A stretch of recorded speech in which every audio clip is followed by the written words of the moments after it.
next step, we're gonna take these inserts, and these are I use scrap wood as much as I can. I had a lot of scrap half-inch plywood. Half-inch plywood, it's always a 1/16 or so under a half an inch. This is the way it is. So I'm using these pieces of plywood.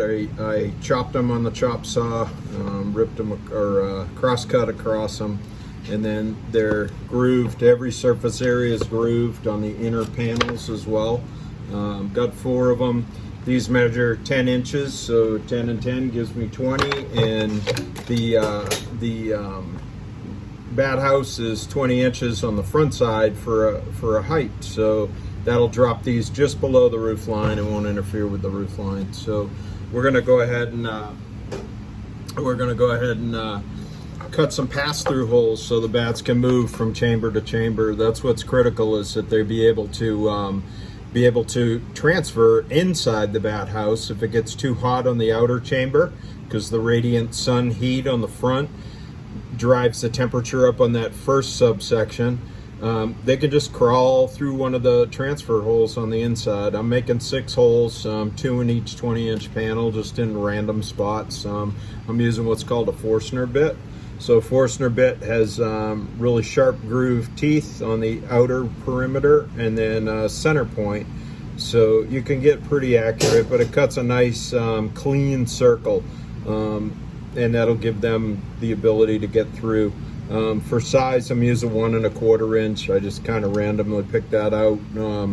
Don't have a real concern with predators on the inside, so it's 3/4 of an inch in their chambers. Is the preference for bats, and not a whole lot bigger to ward off predators. They don't need much room to get in. They're smaller and squishier than you think. So we're going to go ahead and punch some holes. I could do multiples all the way down this. I think I'm going to do probably 2 at a time. The caution statement on a Forstner bit, this is on a drill press, and it can get away from you, and that piece can start spinning. So you need to either reinforce it against the wall, which is back here in this area right here, or you can clamp it down. But you got to have control, because when it gets a hold in that bit and it starts spinning, it kind of becomes a crazy bit of a weapon. You got to keep your hands away from it and not get hit by it. So we're gonna drill these out real quick here. Make sure you wear your eye protection. This throws off really big chips, which you'll see, so it's not too big of a deal as far as generating too much sawdust. But I'll go ahead and bore through this first one here. Let me get my camera adjusted so you can see a little bit better. So I butted up against this back wall, which is this piece right here. This just keeps debris from flying into my tool chest. But I'm just going to randomly put these. It doesn't matter too much. The back corner of this piece is butted up against the wall so it won't spin. And you want to just kind of pull down and let those chips evaporate. Once it punches through, you get a nice clean hole. So we're going to rip a few different holes in here. And again, it doesn't really matter where you put them. See how that bit catches? It can catch pretty easy, so you gotta be kind of cautious on that. We'll do 2 together this time.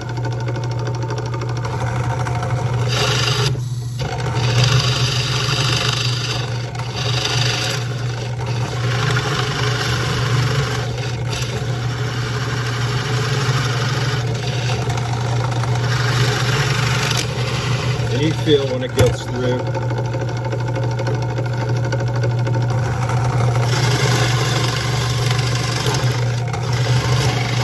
And when you're not supporting and a piece goes, it can really do a number on your hand. See, that started to torque off on you. You got to be real careful.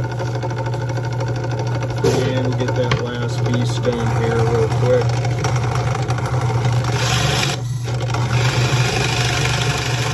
When the plywood has layers, so when it gets through one layer, it might want to seize up. I always put a piece of scrap wood underneath, and the importance of the scrap wood being underneath is that on the back side it won't tear out. So always make sure you, whatever your main work piece is, that scrap piece is underneath, so you can see it's supporting the back side, and then you get a nice clean hole on the back side.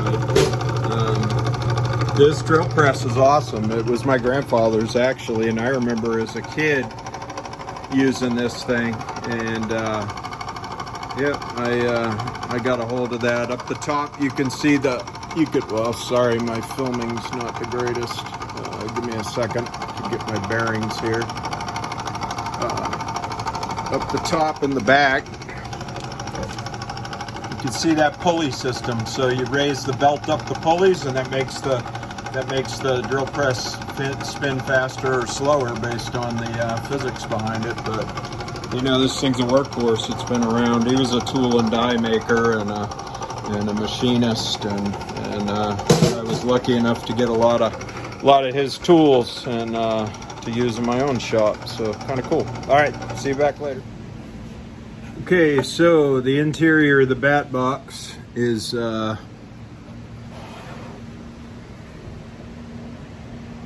got those dado cuts that these plywood, half-inch plywood, are going to slide nicely right in.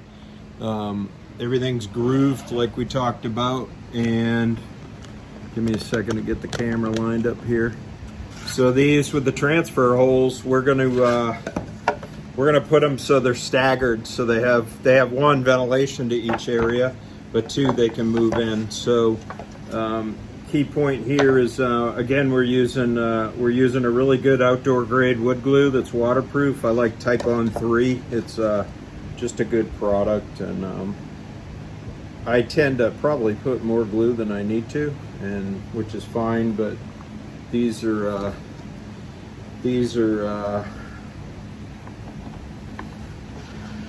gonna be held in place. And then on the bottom piece, we're gonna look for our cleanest straight edge, so that down the bottom we get as best a flush fit as we can, where it seats up. And then we can kind of sand that down and make it look even. But so we're gonna do a line of glue on the bottom side. We're going to do a line of glue along the side panel area here. I'm going to put a line of glue where the two pieces are going to meet up. And repeat the process on the other side. You could put it in this all the way around.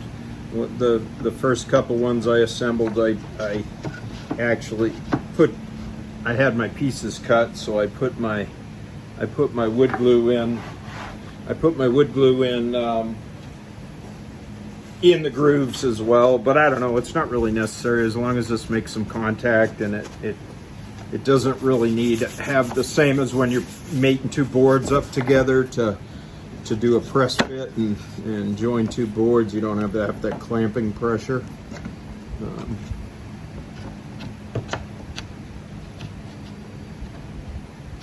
It's always recommended too to dry fit things and try to slide things in. This piece has a little warped in an area here. Doesn't matter. Bats don't care. So we're gonna go ahead and line this one out.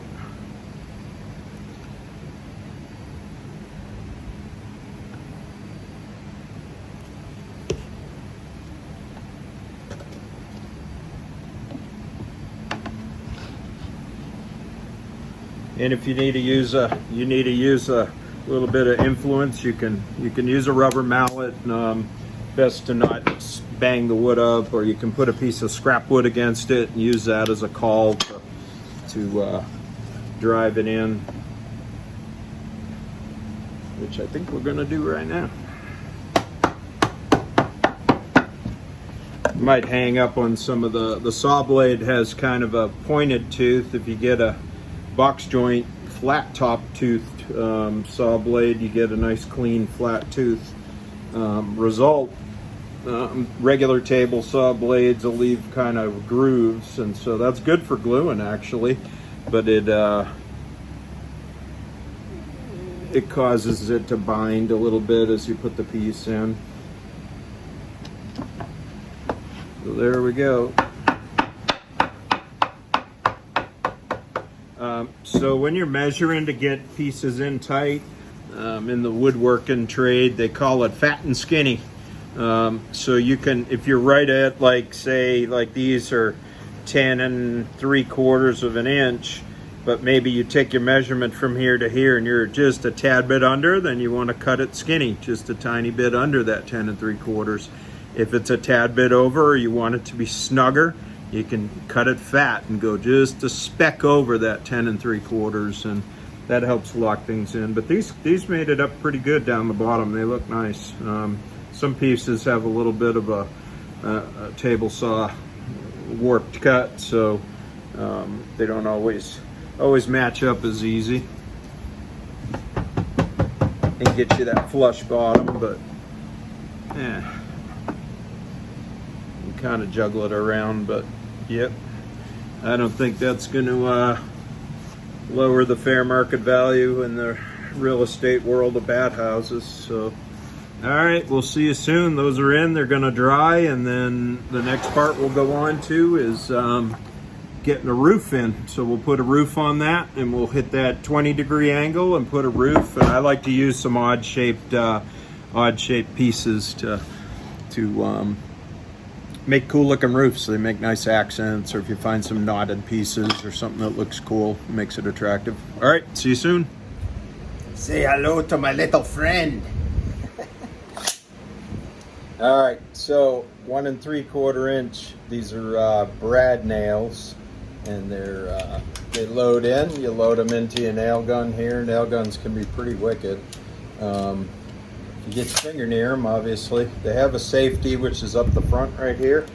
And then the thing, I used to have one that was a Porter cable, and it would blast the air straight up at your head. So definitely eye protection, or you'll get a smack with air. So next part's putting on the roof. So cut a roof and measured from distance from here to here, and we are going to mount it just like that. Pretty simple.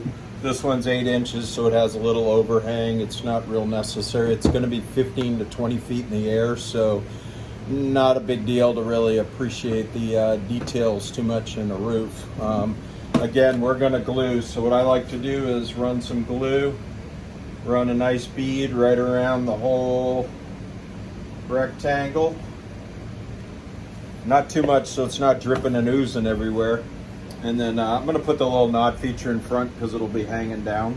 And then you line up with get your fingers so you can line it up and drop it on. And get yourself a mark, and then you can apply the glue in that same pattern real thick on the top here. This is also going to do a good job at sealing the top or any gaps. I think some people will put silicone all over on the inside, and you know, these bats need venting, and I don't think they're gonna lose too much heat source up the top here.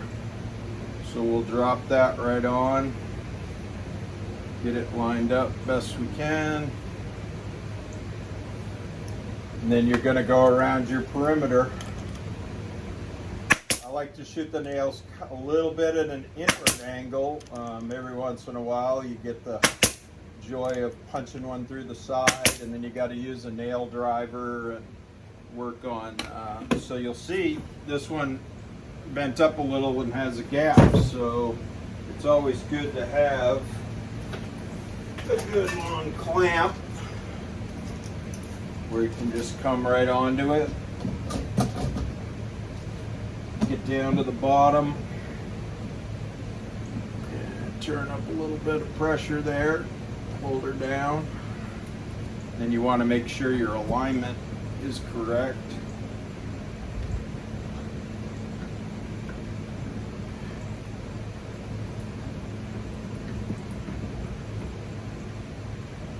and use that clamp. Use that clamp to go ahead and get it down nice and flush. When you do that, probably could put a little more torque on it here. And don't worry if you get a little extra overhang or something. I'm going to show you when we get to sanding. I'm going to come over this side and bang a few in over here.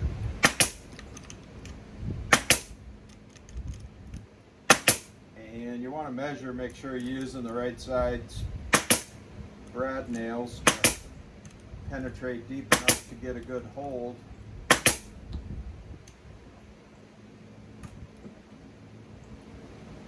Doesn't hurt to put a couple extra ones in there, and then you can catch that glue is going to sand off, but you can kind of clean up any squeeze out gets along the edge. These are rustic, so I really like to just I'll take my grinder and I'll grind around and I'll level this out and put some contours and stuff in it so it doesn't look so square and lumberish. You can see it's pulling up a little over here too. Again, I'm not going to really sweat little gaps. You can put some sawdust and some glue and mix it together and do a filler. I do that a lot on my birdhouses, but yeah, it's kind of what you want to do. Again, these are going to be up way up high, and you know, you put some sawdust and glue in there and fill that gap, and it's not too big of a deal. All right, I'll see you when we start.